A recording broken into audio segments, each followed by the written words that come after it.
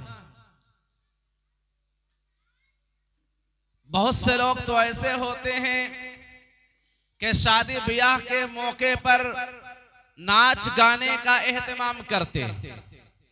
अल्लाह तबारक व तआला इन्हें जज़ाए खैर अता फरमाए और इस शादी में खूब बरकत अता फरमाए कि इन्होंने इन तमाम लगवियात को छोड़कर एक दीनी मजलिस का इनेकाद किया है ताकि इस मुनासिबत से लोगों के सामने कुछ दीन की बातें आ जाए और हमारे समाज और मुआशरे में फैली हुई बुराइयां खत्म हो जाए।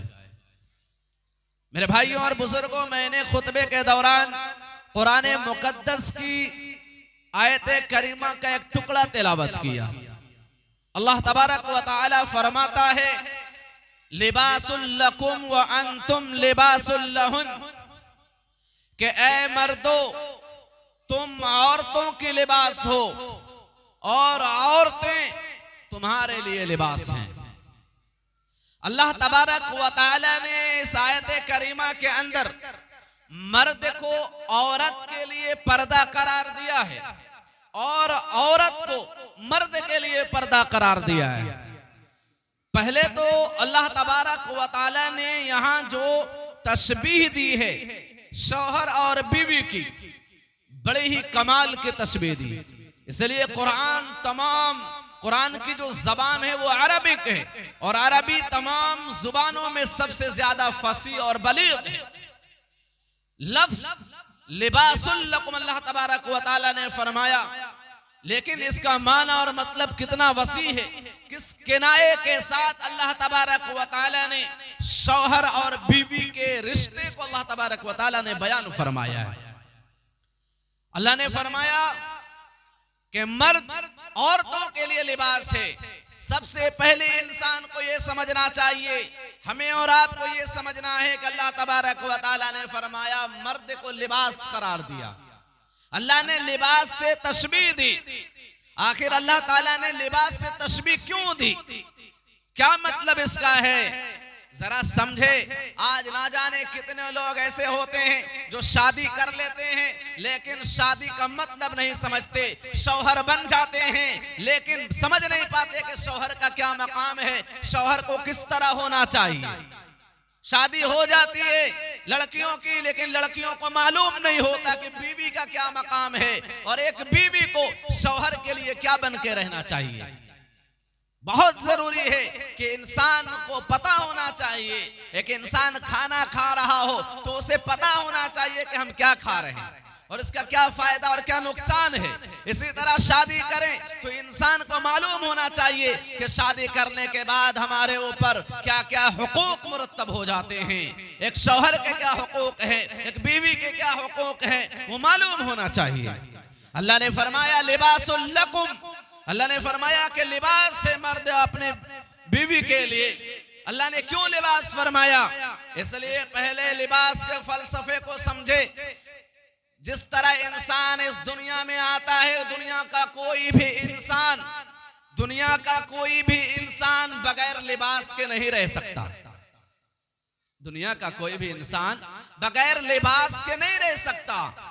इसी तरह एक इंसान इस दुनिया में जो उम्र पा रहा है, जिंदगी गुजार रहा है, वो शादी के बगैर जिंदगी गुजारना चाहेगा तो जिस तरह लिबास के बगैर इंसान इज्जत और इफ्तिखार की जिंदगी नहीं गुजार सकता, इसी तरह शादी किए बगैर इंसान एक इज्जत की जिंदगी नहीं गुजार सकता। तो जिस तरह लिबास जरूरी है उसी तरह शादी भी जरूरी है। दूसरी बात कि अल्लाह ने लिबास फरमाया कि एक उम्र तक जब इस दुनिया में कोई बच्चा आता है तो बचपने में कभी लिबास पहनता भी है, कभी नहीं भी पहनता। ऐसा होता है कि नहीं? लेकिन जब एक उम्र हो जाती है, बचपन में कोई उसको बुरा नहीं समझता, चलो शर्ट पहना है पैंट गायब है तो कोई उतना बुरा नहीं समझता, अभी बच्चा है। लेकिन जब कपड़ा पहनने की सही उम्र आ जाती है तो कोई भी इंसान उसको सही नहीं समझता कि वो इंसान बालिग हो जाए और बगैर कपड़े के रहे। हर एक इंसान उसको बेहयाई और उरियानियत और फुहाशी शुमार करेगा, कोई नहीं कहेगा अच्छा है। इसी तरह जब इंसान की शादी की उम्र हो जाए तो फौरन इंसान को शादी कर लेना चाहिए और जिम्मेदार को शादी कर देना चाहिए। क्यों? इसलिए कि अगर अब शादी नहीं की जाएगी तो बेहयाई फैलेगी, उरियानियत फैलेगी, मुआशरे में बिगाड़ पैदा होगा। आज देख ले इसका नजारा चारों तरफ मिल रहा है कि इंसान की उम्र शादी की हो जा रही है और शादी नहीं कर रहा है तो नतीजा ये हो रहा है किसी का लड़का भागकर शादी कर रहा है, किसी की बेटी भागकर शादी कर रही है, क्योंकि शादी की उम्र हो चुकी है और शादी हम करने के लिए तैयार नहीं है। क्यों नहीं कर रहे? तो बेटा कमाएगा, बिल्डिंगें बनाएगा, महल तामीर करेगा, तब शादी होगी। इधर बाप बिल्डिंग बनाने के चक्कर में है और उधर बेटा बहू बनाने के चक्कर में, और बहू बनाकर कोर्ट मैरिज करके फरार भी है। इसमें सरासर गलती जो है वो माँ बाप की है, लड़के की नहीं है। अल्लाह ताला कह रहा जैसे उम्र हो जाए एक अच्छा और मुनासिब रिश्ता देखकर फौरन शादी कर देना चाहिए, ताखिर नहीं होनी चाहिए। जिस तरह इंसान की उम्र होते ही कपड़ा पहनाना जरूरी समझते हैं कि अभी इसको बगैर कपड़े के नहीं रखा जा सकता है, इसी तरह उम्र होते ही शादी के बगैर लड़के और लड़के को नहीं रखना चाहिए। मेरे भाइयों और बुजुर्गों, और लिबास का क्या काम है? और लिबास का काम है जैसे लिबास को इंसान के रंग, इंसान के जिन्स और उसकी हैसियत के मुताबिक होना चाहिए। इंसान लिबास को रंग, जिन्स और कीमत में इंसान के मुताबिक होना चाहिए। इसी तरह शौहर और बीवी को एक दूसरे का हम पल्ला होना चाहिए। ऐसा ना हो कि लड़की बड़ी पढ़ी लिखी हो और लड़का उसके साथ जाहिल बांध दे, ये रिश्ता नहीं चलने वाला है।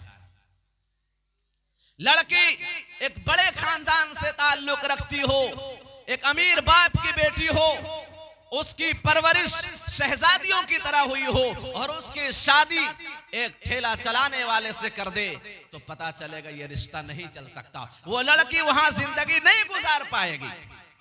इसलिए शादी भी करे तो उसके हम पल्ला लड़कों से करे, ताकि इंसान जिंदगी अच्छी तरह से गुजारे। जैसे एक इंसान कपड़ा भी मुनासिब, अगर कोई आदमी बिल्कुल काला है और उसको लाल कपड़ा पहना दे, खूबसूरत लगेगा कि नहीं लगेगा?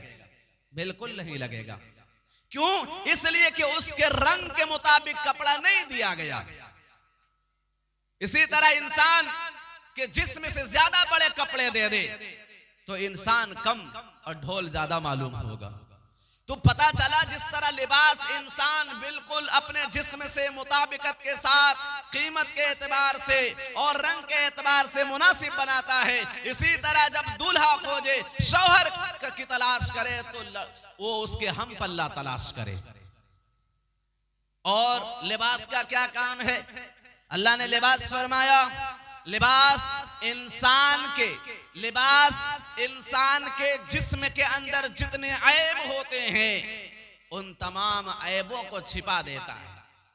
इंसान के जिस्म में कई जगह पर कोई ऐब हो, कोई निशान हो, कोई दाग हो, धब्बा हो, लेकिन जब इंसान कपड़ा पहन लेता है तो वो कपड़ा इंसान के तमाम ऐब को छिपा देता है। छिपाता है कि नहीं? इसी तरह बीवी और शौहर को होना चाहिए कि अगर शौहर के अंदर कोई नक्स है, कोई कमी है, तो बीवी को चाहिए कि इधर उधर बैठकर अपने शौहर के ऐब को बयान न करे। शौहर के अंदर जो बुराई है वो दूसरे को बयान ना करे।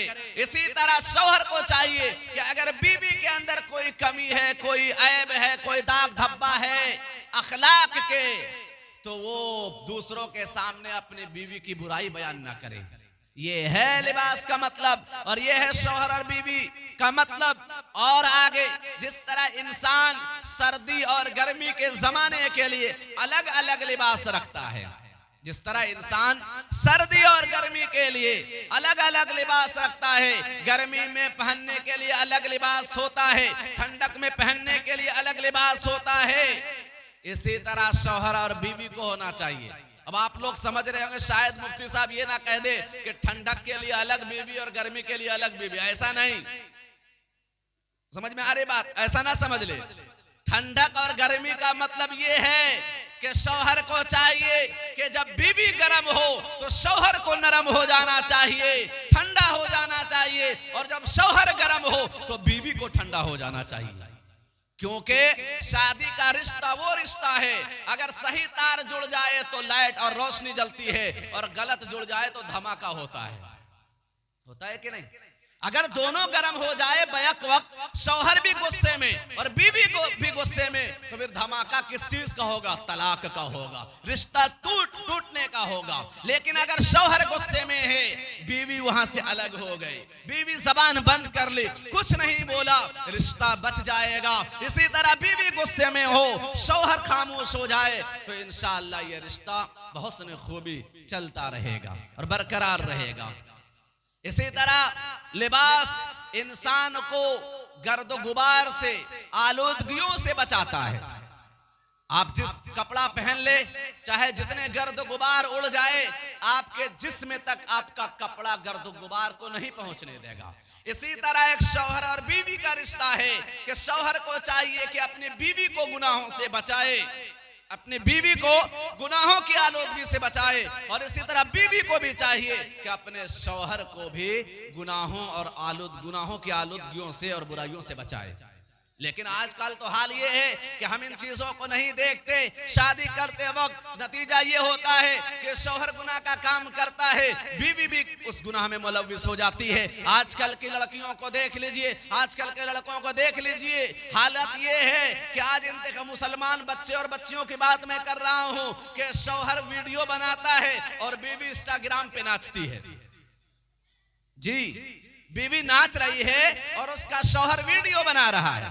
इससे बेहया और बेगैरत मर्द कौन हो सकता है? शौहर कौन हो सकता है? क्यों है? इसलिए कि शौहर और बीवी को एक दूसरे का मकाम और मर्तबा नहीं मालूम। इसलिए अल्लाह तबारक व तआला ने फरमाया, अल्लाह ने फरमाया कुरान मुकद्दस में, क्या फरमाया? फनकिहू मा ताब लकुम मिनन निसा मसना व सुलास व रुबा, मसना व सुलास व रुबा। अल्लाह ताला ने फरमाया, ऐ लोगों, शादी करने वालों सुनो, जब तुम शादी करो तो अपनी पसंद की शादी करो। अब पसंद का मतलब ये हुआ कि तुम जिस मिजाज के हो उस तरह की लड़की का इंतखाब करो ताकि शादी के बाद वो तुम्हारे कामों में मुआविन और मददगार साबित हो। दीनदार हो तो अपने पसंद से शादी करो, देखो कि वो लड़की दीनदार है या नहीं है, ताकि शादी के बाद वो बीवी तुम्हारे दीन के काम में मदद कर सके। पता चला लड़का दीनदार है लेकिन शादी देख कर नहीं किया, पता नहीं किया, और शादी करने के बाद बीवी आ गई ऐसी, शौहर को दीनदारी पसंद है और बीवी को बेहयाई पसंद है। आप बताइए क्या वो घर आबाद हो सकता है? सही से नहीं हो सकता। इसलिए अल्लाह ने फरमाया फनकिहू मा ताब लकुम मिनन निसा। और एक बात यहाँ पर समझे कि अल्लाह तबारक व तआला ने फरमाया कि जब तुम शादी कर रहे हो तो शादी करने से पहले तुम देख लो उसको, तुम्हारी पसंद होना चाहिए। ऐसा ना हो कि गांव वालों ने लड़की को देखा और लड़के ने देखा ही नहीं लड़की को, ये भी सही नहीं है।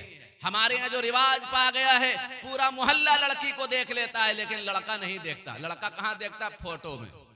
ये भी सही नहीं है, बल्कि इस्लाम कहता है, मजहब इस्लाम की तालीमात है कि लड़का इस हद तक लड़की को देख ले, अगर माँ बाप पर भरोसा है तो बहुत अच्छा, और अगर नहीं है तो इस हद तक दिखा दे ताकि वो ज़हनी तौर पर ये मुतमईन हो जाए कि मैं जिस लड़की से शादी करने जा रहा हूँ, लड़की भी मुतमईन हो जाए कि मैं जिस लड़के से शादी करने जा रही हूँ वो मेरे लिए मुनासिब और ठीक है। शादी के बाद अगर ऐसा हो जाए खुदा ना खास्ता कि लड़की को लड़का पसंद ना हो या लड़के को लड़की पसंद ना हो, तो फिर बताइए क्या हाल होगा। शादी ब्याह खेल और तमाशा तो नहीं कि भाई आज खेल लिए कल खत्म कर दे। नहीं मेरे भाइयों और बुजुर्गों, अल्लाह के नजदीक तमाम मोहब्बतों में सबसे ज्यादा जो मोहब्बत पसंद है वो है दो निकाह करने वालों के दरमियान। निकाह बहुत पसंद अल्लाह तबारक व तआला को, इसलिए अल्लाह ताला ने निकाह को इतनी अहमियत दी है। मैंने खुतबे के दौरान हदीस पाक पढ़े जिसके रावी हजरत अबू हुरैरा रज़ी अल्लाह ताला अन्हु है।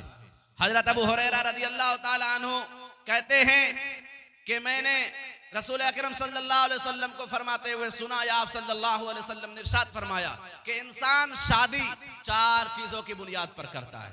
इंसान शादी चार चीजों की बुनियाद पर करता है। पहली चीज तुनकाहुल मरअतु लिअरबइन लिमालिहा, कि इंसान सबसे पहले शादी जो करता है तो सबसे पहली वजह ये होती है कोई आदमी ऐसा होता है जो मालदारी देखकर शादी करता है। असल अल्लाह के नबी सल्लल्लाहु अलैहि वसल्लम ने चार चीजें बयान की। उसकी वजह है कि यहूद और नसारा और दूसरे लोग, जैसे कि यहूदी शादी उस घर में करते थे जो लोग दौलतमंद होते थे, दौलत वाला घर देखकर शादी करते थे, और नसारा ये देखते थे कि लड़की खूबसूरत है या नहीं है। यानी ईसाई, जब ईसाई शादी करता है तो वो ये नहीं देखता दौलतमंद है या नहीं, ये देखता है लड़का है लड़की खूबसूरत है या नहीं है।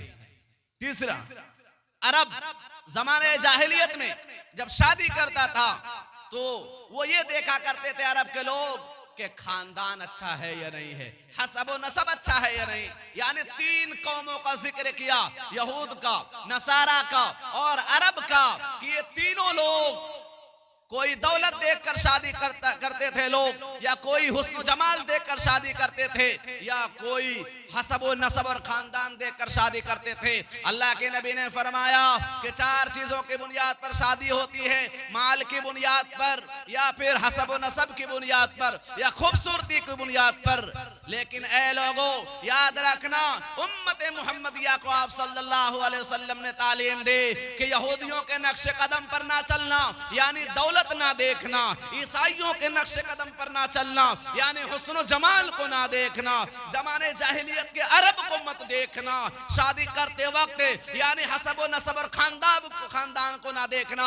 अगर तुम्हें देखना हो तो तुम्हारा नबी जनाब मुहम्मदुर रसूलुल्लाह सल्लल्लाहु अलैहि वसल्लम तुम्हें जो पैगाम देकर जा रहा है वो देखना। और वो उम्मत मुहम्मदी, आप सल्लल्लाहु अलैहि वसल्लम ने उम्मत मुहम्मदिया को पैगाम ये दिया कि शादी के मौके पर देखना हो तो देखना कि लड़का या लड़की दीनदार है या नहीं है। अगर दीनदार लड़का या लड़की मिल जाए तो शादी कर लेना, तरीबत यदाक। और अल्लाह के नबी ने फरमाया कि अगर ऐसा कर लोगे तो जिंदगी खुशगवार होगी, और अगर ऐसा नहीं करोगे तो तबाही और बर्बादी मुकद्दर है।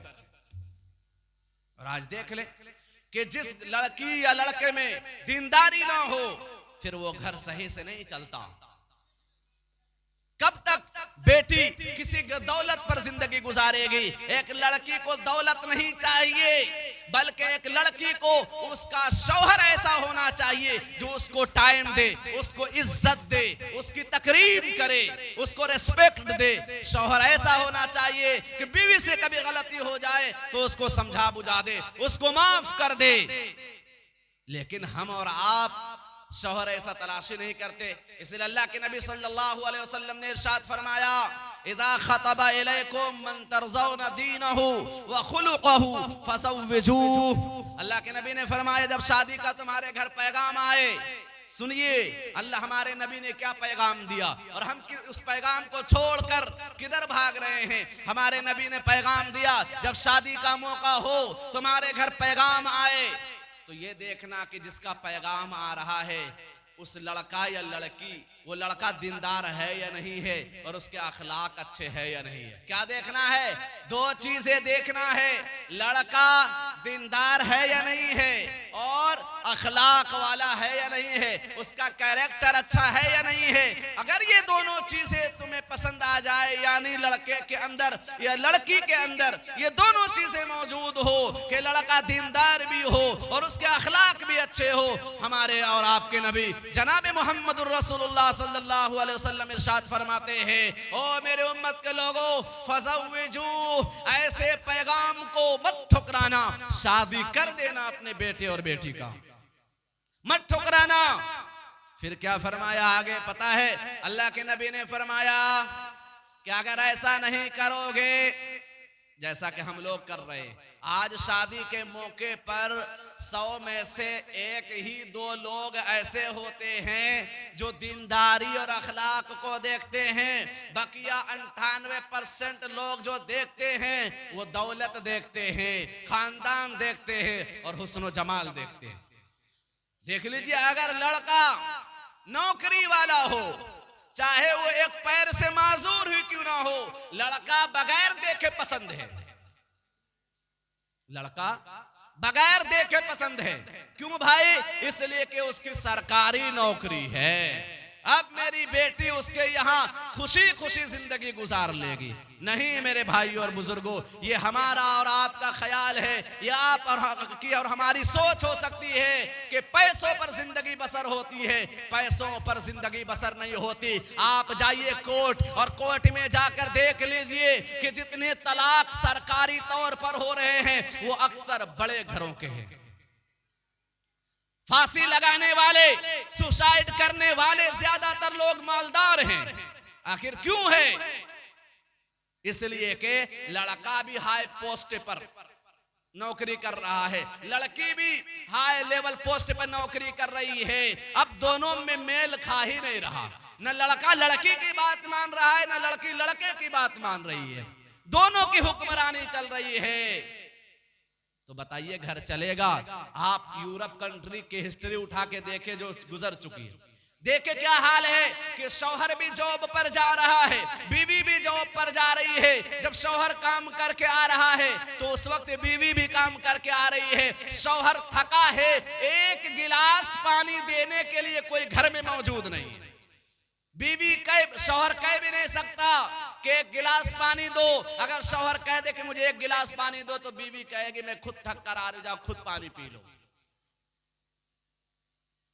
बीवी अगर शौहर से कहे, यह हाल है कि शौहर को खाना खुद बनाना पड़ता है, खुद कपड़े धुलना पड़ता है, बीवी को भी सब कुछ खुद करना पड़ता है। हमारा मजहब इस्लाम कितना खूबसूरत है कि अल्लाह तबारक व तआला ने फरमाया, रसूल अकरम सल्लल्लाहु अलैहि वसल्लम ने फरमाया कि ये कमाने की जिम्मेदारी हमने मर्दों पर दे दी है और औरतें घर की शहजादी बनकर रहे।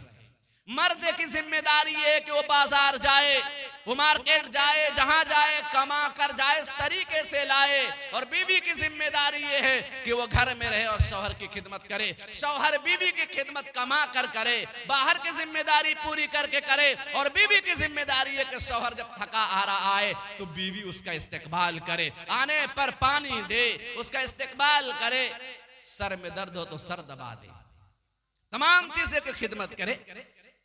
ये हमारा मजहब है, इसलिए मजहब इस्लाम का मुकाबला कोई मजहब नहीं कर सकता। इसलिए अल्लाह तबारक व तआला ने सब तमाम साबका अदियान को मनसूख कर दिया। मेरे भाइयों और बुजुर्गों, तो मैं यार से कर रहा था कि हमारे यहाँ और आपके यहाँ नजरिया बदल चुका है कि हम और आप भी अब नौकरी वाला लड़का तलाश करते। मैं यहाँ की बात कर रहा हूँ। एक आदमी कहने लगा कि भाई देखिएगा कोई लड़का का कैसा लड़का चाहिए। कहा लड़का जैसा भी हो, सिर्फ नौकरी वाला चाहिए। एक आंख से अंधा हो तब भी चलेगा, एक पैर ना हो तब भी चलेगा, लेकिन लड़का नौकरी वाला चाहिए। समझ में आ रही बात? अब बताइए, आप सच बताइए, लड़की बहुत खूबसूरत हो, बहुत दीनदार और अच्छी हो, अब वो जब किसी अपाहज लड़के के साथ बाहर जाएगी तो उसकी क्या फीलिंग्स होगी? क्या उसके साथ चल पाएगी वो? क्या उसको इज्जत मिलेगी? नहीं मिलेगी, कभी नहीं मिल सकती, क्योंकि उसने मजहब इस्लाम के खिलाफ जो तालीमात है उसके खिलाफ अमल किया। मेरे भाइयों और बुजुर्गों, मैं ये नहीं कहता नौकरी वाला लड़का गलत है, लेकिन हमें नौकरी नहीं देखनी चाहिए, बल्कि लड़के के अंदर दीनदारी और अखलाक देखना चाहिए। उसके बाद आप सल्लल्लाहु अलैहि वसल्लम ने इरशाद फरमाया, व इल्ला तफअलू तकुन फितनतुन फिल अर्दि व फसादुन अरीज। ओ मेरे उम्मत के लोगों, सुन लो, ये तेरे नबी का पैगाम है कि दीनदारी और अखलाक देखकर शादी करना। अगर ऐसा नहीं करोगे तो याद रखना दुनिया में फसाद बर्पा हो जाएगा, दुनिया में फसाद बर्पा हो जाएगा।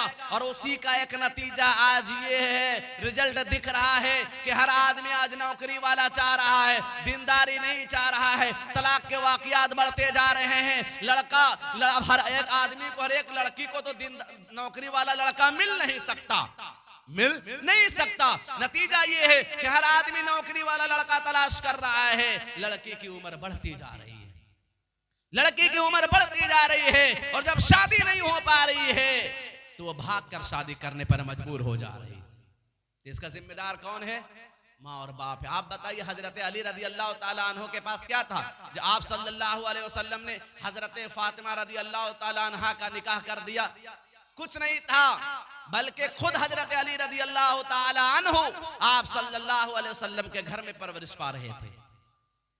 उनकी तरबियत और परवरिश की जिम्मेदारी खुद आप सल्लल्लाहु अलैहि वसल्लम ने उठाई थी। लेकिन आपने हजरत अली रज़ी अल्लाह तआला अन्हु की दौलत नहीं देखी, बल्कि देखा था उस वक्त रुए जमीन पर जिस वक्त हजरत फातिमा रज़ी अल्लाह तआला अन्हा का निकाह किया गया था। सुन लीजिए कि उस वक्त रुए जमीन पर हजरत अली रज़ी अल्लाह तआला अन्हु से बेहतर कोई लड़का नहीं था। अब आप कहेंगे कैसे ये कह रहे? इसलिए कि अल्लाह के नबी खुद फरमाते हैं, मैंने जिस भी बेटी का निकाह किया, जिन बेटियों का निकाह किया, मैंने खुद अपनी तरफ से नहीं किया, बल्कि हजरत जिब्रील आते थे और कहते थे, ऐ मोहम्मद या रसूल अल्लाह सल्लल्लाहु अलैहि वसल्लम, अल्लाह ताला का हुक्म है कि आप फला बेटी का निकाह फला से कर दे, फला से कर दे। अब अल्लाह किसी के लिए पसंद कर रहा, आप सोच सकते हो कैसी लड़की होगी वो, कैसा लड़का होगा? कौन है? वही हजरत फातिमा जिसके बारे में आप सल्लल्लाहु अलैहि वसल्लम ने फरमाया कि जन्नत की औरतों की सरदार है। जब जन्नत और लड़की ऐसी होती है कि जन्नत की औरतों की सरदार है, जब दीनदार होती है, तो अल्लाह के नबी ने फरमाया कि उसके बदन से पैदा होने वाले हसन और हुसैन के बारे में फरमाया कि ऐसे नौजवान दोनों के जन्नत के नौजवानों के सरदार हैं। जब माँ दीनदार हो, बाप दीनदार हो, तो बेटा जन्नत के नौजवानों का सरदार बनता है। और अगर माँ और बाप दीनदार ना हो तो टिकटॉक का स्टार बनता है, नाचने गाने का स्टार बनता है, वो लुच्चे और लफंगों का लीडर बनता है। बनता है कि नहीं? है कि नहीं? क्यों? इसलिए कि आज दीनदारी नहीं देखी जा रही है। याद रखिए, घर पैसे से नहीं चलता, दीनदारी से चलता है। आप सल्लल्लाहु अलैहि वसल्लम ने शादी की अहमियत को बयान करते हुए फरमाया कि एक मौके पर फरमाया कि शादी कितनी अहम चीज है। गौर कीजिएगा, हदीस पाक में आता है, जिसके रिवायत करने वाले जिस हदीस के हजरत इब्ने अबी नजीर रदी अल्लाह ताला अन्हु है। हजरत इब्ने अबी नजीर रदी अल्लाह ताला अन्हु रिवायत करते हैं कि आप सल्लल्लाहु अलैहि वसल्लम ने इरशाद फरमाया, एक सहाबी थे जिनका नाम था अक्काफ। क्या नाम था? अक्काफ नाम था। बड़े दौलत वाले, बड़े ही दौलत वाले। आपने पूछा, है अक्काफ, क्या तुमने शादी कर ली है? क्या तुमने शादी कर ली है? हजरत अक्काफ रदी अल्लाह ताला अन्हु ने फरमाया, नहीं या रसूल अल्लाह, मैंने शादी नहीं की। आप सल्लल्लाहु अलैहि वसल्लम ने पूछा, ए अक्काफ बताओ, क्या तुम्हारे पास इतनी दौलत है, यानी तुम माल वाले हो, बीवी के खर्चे उठा सकते हो, हुकूक अदा कर सकते हो, बीवी के हुकूक अदा कर सकते हो? तो उन्होंने कहा, या रसूल अल्लाह, मेरे पास इतनी दौलत है, मैं मालदार हूँ, वुसअत वाला हूँ, किसी चीज की कमी नहीं दी अल्लाह तबारक व तआला ने, किसी चीज की कमी नहीं दी अल्लाह तबारक व तआला ने। आप सल्लल्लाहु अलैहि वसल्लम का जवाब सुने। फिर आप सल्लल्लाहु अलैहि वसल्लम ने इरशाद फरमाया, ए अक्काफ, अल्लाह तबारक व तआला ने तुम्हें इतनी वसात दी है कि तुम बीवी के हुकूक अदा कर सकते हो, खर्चे उठा सकते हो, तुम्हें दौलत अल्लाह ने अता फरमाई है। अगर इसके बावजूद भी तुम शादी नहीं करते हो तो याद रखना कि फिर तुम शैतान के भाइयों में से हो। तुम किसके भाइयों में से हो? शैतान के भाइयों में से हो। इसलिए आप देख लीजिए, जिस नौजवान के शादी की उम्र हो जाए और वो काम काज कर रहा हो, फिर भी शादी नहीं होती, तो वो चौक चौराहे पर बैठकर शैतान बनकर आते जाते लड़कियों को छेड़ता हुआ नजर आता है। कभी इसकी बेटी को देखा, कभी उसकी बेटी को देखा, कभी इसकी बहन को देखा, कभी उसकी बहन को देखा। अगर शादी हो जाती तो इधर उधर बैठने के बजाय वो घर में बैठा होता। अल्लाह के नबी ने फरमाया, अगर तुम शादी नहीं करते हो तो याद रखना तुम शैतान के भाइयों में से हो। और फरमाया, ऐ अक्काफ, अगर तुम नसारा में से होते तो उनका राहिब होते तुम। फिर आगे फरमाया कि अगर शादी नहीं करोगे अक्काफ, तो सुन लो, तुम पीछे रहने वालों में से हो जाओगे कयामत के दिन। कल कयामत के दिन तुम पीछे रहने वालों में से हो जाओगे, यानी कल कयामत के दिन तुम्हारी पकड़ हो जाएगी। क्योंकि जिस तरह एक शादीशुदा इंसान नेकियों में दिल लगाकर नेक काम करता है और दिगर काम को अंजाम देता है, गैर शादीशुदा इंसान नहीं, क्योंकि उसके बुराई में पड़ जाने का अंदेशा बहुत ज्यादा है। दूसरी रिवायत में आता है कि आप सल्लल्लाहु अलैहि वसल्लम ने इरशाद फरमाया, जिसके रावी हजरत अबू ज़र रज़ी अल्लाह ताला अन्हु हैं, फरमाया, वो मर्द मिस्कीन है, बेचारा है, उसका कोई दुनिया में नहीं, गोया कि बेचारा मिस्कीन है वो। सहाबाए किराम के सामने फरमाया आप सल्लल्लाहु अलैहि वसल्लम ने कि वो आदमी मिस्कीन है, मिस्कीन है, मिस्कीन है वो मर्द। सहाबाए किराम ने अर्ज़ किया, या रसूल अल्लाह सल्लल्लाहु अलैहि वसल्लम, कौन आदमी मिस्कीन है? या रसूल अल्लाह, अगर आदमी मालदार हो तब भी मिस्कीन है। आप सल्लल्लाहु अलैहि वसल्लम ने इरशाद फरमाया, हाँ, जो गैर शादीशुदा इंसान है वो मिस्कीन है, अगरचे मालदार हो, दौलत वाला हो, लेकिन वो मिस्कीन है, मुहताज है। फिर फरमाया गैर शादीशुदा औरत मिस्कीन है, मिस्कीन है, मिस्कीन है। सहाबा ने फिर अर्ज़ किया या रसूल अल्लाह, अगर वो औरत मालदार हो, शादीशुदा ना हो लेकिन मालदार हो, तो क्या तब भी वो मिस्कीन है? आपने फरमाया हाँ वो मिस्कीन है, अगरचे वो दौलत वाली हो। क्यों? आपने फरमाया इसलिए कि जो दौलत का मकसद है वो है आराम और राहत। क्या मकसद है? कि दौलत इंसान कमाता इसलिए ताकि उसको सुकून मिले, और जो असली सुकून है इंसान को मिलने वाला वो है शादी के बगैर नहीं मिल सकता। क्यों? आप बताएं, आप बाजार से काम करके थक कर आए और आपको घर में कोई पूछने वाला ना हो, तो आप बताइए क्या हाल होगा उसका। आप आएंगे, मिसाल के तौर पर जो लोग सऊदी जाते हैं ना, सऊदी में रहने वालों से पूछिए, अक्सर लोगों से, हमें और आपको लगता वो सऊदी में रह रहा, बड़ी खूबसूरत जिंदगी गुजार रहा होगा, लेकिन याद रखे उनसे मिलकर बैठिए, पूछिए तो बताएगा कि गधों की सी जिंदगी गुजार रहा हूं यहाँ। पैसा यहाँ आता है बहुत ज्यादा अगरचे, लेकिन वो गधों जैसी जिंदगी सऊदी में, अरब कंट्री में गुजार रहा है। कैसे? जो आ चुका उनसे पूछिए, सुबह 4 बजे उठ जाता है और उठने के बाद वो नहा धोकर फ्रेश होता है, रात में जो खाना बना कर रखा था वही खाना नाश्ते में खाकर रहता है, बस 5 बजे आकर लग जाती है, और लगने के बाद इंसान 5 बजे सुबह में बस पर बैठ जाता है और जहां काम होता है साइट पर पहुंच जाता है, और फिर वहां से रात में आता है। दोपहर में जो खाना खाया, कौन सा खाना खाया? वही खाना जो रात में बना कर रखा था वही सुबह में खाया, वही दोपहर में खाना, और फिर रात में आया तो फिर बनाना खाना पड़ रहा है। इस तरह खाना बनाते और खाते 10 बजे 11 बजे रात हो जाती है, यानी 2-4 घंटा जो उसको वक्त मिलता वो सोने का, उसके अलावा कोई वक्त नहीं मिलता। आप बताइए ऐसी जिंदगी अच्छी है या ऐसी जिंदगी अच्छी है कि शौहर दिन भर थका हारा घर आता है तो बीवी उसके लिए बड़ी प्यार और मोहब्बत से खाना बना कर रखती है कि मेरा शौहर आएगा, और बड़े प्यार और मोहब्बत से उसके सामने पानी पेश करती है, नहाना है तो साबुन तौलिया सब कुछ पेश करती है, और उसके बाद उसके लिए खाना परोस कर देती है। कपड़े गंदे हो गए, कपड़े बीवी धो कर देती है। ये है जिंदगी, कि वो जिंदगी जो सब कुछ खुद करना पड़ रहा है। इसलिए अल्लाह के नबी ने फरमाया मिस्कीन है आदमी, दौलत अगर से है लेकिन वो बेचारा और मोहताज है। मेरे भाइयों और बुजुर्गों, इसलिए मैं ये अर्ज करूंगा कि जब लड़के और लड़की की उम्र हो जाए तो फौरन शादी कर दिया करे। और एक चीज मैं बताता चलूं कि शादी करने के लिए बहुत तैयारी नहीं करनी चाहिए इंसान को, लेकिन क्या किया जाए, मुआशरा और समाज ऐसा हो गया है कि शादी की तैयारी करनी पड़ती है, क्योंकि हमारा समाज और मुआशरा भिखमंगा हो चुका है। बगैर भीख मांगे शादी नहीं हो सकती। क्या सही बात है कि नहीं? बगैर भीख मांगे शादी नहीं हो सकती। लड़की पैदा होती ही बाप के जहन में एक बोझ, बाप के सर पर एक बोझ आ जाता है कि अब बेटी की शादी कैसे करनी है, पढ़ानी कैसे, लिखानी कैसे, उसकी शादी की तैयारी करनी कैसे है। बहुत से लोग तो ऐसे होते बचपन से शादी की तैयारी शुरू कर देते। क्यों?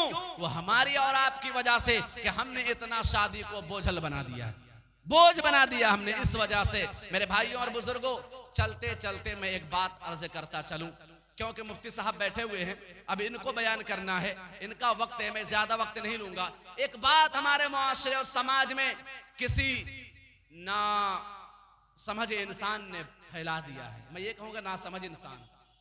क्या ना समझ इंसान ने फैला दिया? मेरे भाइयों और बुजुर्गों जरा गौर से सुनिएगा। हमारे मुआशरे और समाज में एक बात फैला दी गई है, कहेंगे मुफ्ती साहब क्या बोल रहे हैं, गौर से सुनिएगा, कि बहू ससुर की खिदमत ना करे। सास ससुर की खिदमत बहू पर जरूरी नहीं है, ये नासमझी की बात है। अच्छा आप बताइए, मैं इससे पहले बात करूं, आप बताइए कि बाप की जिम्मेदारी है कि बेटे को दुकान करके बिजनेस करने के लिए दे? बाप की जिम्मेदारी है क्या? बाप की जिम्मेदारी सिर्फ इतनी है कि बेटा जब तक बालिग ना हो जाए, बेटा जब तक बालिग ना हो जाए बाप उसकी परवरिश करे, और जैसे ही बेटा बालिग हो जाए उसको बाप अगर घर से भी बाहर निकाल दे तो कयामत के दिन बाप की पकड़ नहीं होगी, क्योंकि बाप का हक खत्म हो चुका है। लेकिन सच बताइए बाप क्या करता है? बाप घर से बाहर निकाल देता बेटे को कि बेटा तू बालिग हो चुका, तू अब जा।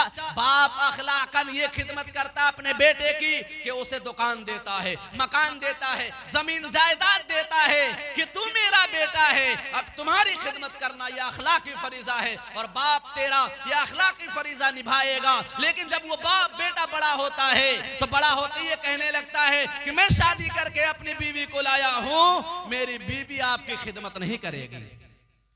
मैं मशवरा देता हूं, अगर किसी का बेटा ऐसा कहे तो उसी वक्त बाप ये कहे बेटा ये जमीन जायदाद बनाई हुई मेरी है, तुम्हारी नहीं है, घर से निकल जाओ, ये तुम्हारा मेरा हक नहीं तुम्हें कि दुकान देना, घर देना, जाओ जहां जाओ दुनिया में रहो, ये तुम मेरे ऊपर जिम्मेदारी नहीं है। 4 मोहल्ले में जब वो मकान को ढूंढेगा रहने के लिए किराए पर तो अकल ठिकाने आ जाएगी कि ये जिम्मेदारी है कि नहीं है। अच्छा जिम्मेदारी नहीं है, बिल्कुल नहीं है शरीयत के मुताबिक, लेकिन बेटे पर बाप की माँ की खिदमत जरूरी है कि नहीं है? बोले ना, है ना? तो अच्छा आप बताइए कि बेटा अब कमाने जाएगा, बेटा अब कमाने जाएगा या घर में बैठकर माँ बाप की खिदमत करेगा? एक ही काम कर सकता है ना, चाहे माँ बाप के घर में बैठ के खिदमत करे या बोले ना या बाहर जाकर कमाए। इसलिए शरीयत में ये रखा गया कि भाई रखो, भाई बीवी यहाँ पर रहे और तमाम काम कर घर के करे, और बेटा माँ बाप की खिदमत नहीं कर सकता, इसलिए बीवी उसकी यानी बहू बेटे की तरफ से माँ बाप की खिदमत करे। अगर बेटा कमाने नहीं जाएगा तो वही रानी बन के जो रही है उसका श्रृंगार कहां से आएगा? अरे उसके सजने संवरने के पैसे कहां से आएंगे? क्योंकि बेटे पर तो बाप की जिम्मेदारी है कि वो खिदमत करे, माँ की खिदमत करे। मेरे भाइयों और बुजुर्गों, ये हुआ बेवकूफाना बात लोगों में राइज कर देना। हजरत अली रज़ी अल्लाह ताला अन्हु से आप सल्लल्लाहु अलैहि वसल्लम ने इरशाद फरमाया, ऐ फातिमा घर के तमाम कामों की जिम्मेदारी तुम्हारी है और हजरत अली रज़ी अल्लाह ताला अन्हु बाहर के काम करेंगे। लेकिन हाल ये हुआ कि घर बेटे को बाप से अलग कर दिया गया, बेटे को बाप से अलग कर दिया गया इस बेवकूफाना फतवे की वजह से कि बीवी पर सास ससुर की खिदमत जरूरी नहीं है, बहू पर। मेरे भाइयों और बुजुर्गों, बिल्कुल नहीं है, लेकिन बेटे पर है, लेकिन अखलाकी जिम्मेदारी है। एक मिसाल तौर पर समझाता हूं। एक लड़की कहने लगी यही बात कि देखिए जी, मैं आपके माँ बाप की खिदमत नहीं करूंगी। कहा क्यों? क्या? इसलिए कि शरीयत ने हमारे ऊपर माँ बाप की खिदमत की जिम्मेदारी नहीं रखी है। कहा बहुत अच्छा। वो लड़का परेशान हो गया, इमाम साहब के पास गए।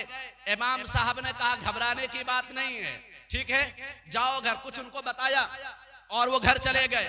लड़के ने कहा कि ठीक है, तुम मेरे माँ बाप की खिदमत ना करना, शरीयत ने ये इजाजत दिया तुमको, शरीयत में माँ बाप की खिदमत का मसला तुम्हारे जिम्मे नहीं है, लेकिन शरीयत ने मुझे भी 4 शादी का हुक्म दिया है। मैं एक शादी और करने जा रहा हूं ताकि वो मेरे माँ बाप की खिदमत करें। बस इतना सुनना था कि लड़की की अकल ठिकाने आ गई। वो कहती मैं आपके पांव पकड़ती हूं, मैं आपके माँ बाप के सारे काम करूंगी, बस डबल शादी आप ना करें। तो ऐसे लड़कियों का ऐसा ही इलाज है।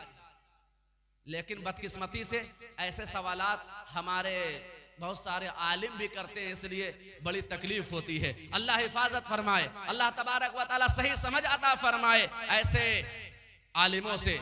मेरे भाइयों और बुजुर्गों, अल्लाह तबारक व तआला का हम पर और आपके ऊपर बड़ा एहसान है कि अल्लाह तबारक व तआला ने माँ बाप का साया रखा है। अरे बताइए, जब बहू बीमार होती है तो कौन खिदमत के लिए आगे बढ़ती है? सच बताइए, लड़की के माँ बाप या लड़की की सास? तो लड़की की सास की क्या बहू की खिदमत है? अरे जितना बहू खिदमत नहीं करती है ना सास की, सास उससे कहीं ज्यादा बहू की खिदमत कर देती है। जब मुसीबत में बहू पड़ती है तब ये बात समझ में आती है। जब तक बदन में ताकत है तो लगता है कि बस हम सब कुछ कर सकते हैं, लेकिन याद रखिए समाज है, समाज एक आदमी से नहीं बनता, सबसे मिलकर चलता है। घर एक आदमी से नहीं बनता, घर में सब जब एक मिजाज के हों तो फिर घर बनता है। ये दीवार का नाम मकान है, लेकिन घर बनाने में खून पसीना एक करना पड़ जाता है, घर बनाने में समय लग जाता है, और वो घर बनता है अच्छे अखलाक से, दीनदारी से बनता है। इसलिए दीनदार बहू लाए, दीनदार लड़के से अपनी बेटी की शादी करे, इंशाअल्लाह आपका बेटा भी खुश रहेगा और आपकी बेटी भी जिस घर में जाएगी वहां बेटी भी आपकी खुश रहेगी। बस इन्हीं चंद बातों पर मैं अपनी बात को खत्म करता हूं। मेरे भाइयों और बुजुर्गों, अल्लाह ताला से दुआ करें कि अल्लाह तबारक व तआला हमें और आपको सुन्नत के मुताबिक निकाह करने की तौफीक अता फरमाए, ज्यादा फजूल खर्ची से हम सबको बचाए, इसलिए कि ऐसी शादी में बरकत नहीं। अल्लाह के नबी ने फरमाया सबसे बाबरकत निकाह वो निकाह है जिसमें खर्च कम से कम हो, जिसमें खर्च कम से कम हो। इसलिए शादी में कम खर्च करते हुए अपनी शादी को बाबरकत बनाए। अल्लाह ताला हम सबको इन कही सुनी बातों पर अमल की तौफीक अता फरमाए। व आखिर दावाना अनिल हम्दुलिल्लाहि रब्बिल आलमीन। अब मैं बड़े अदब व एहतराम के साथ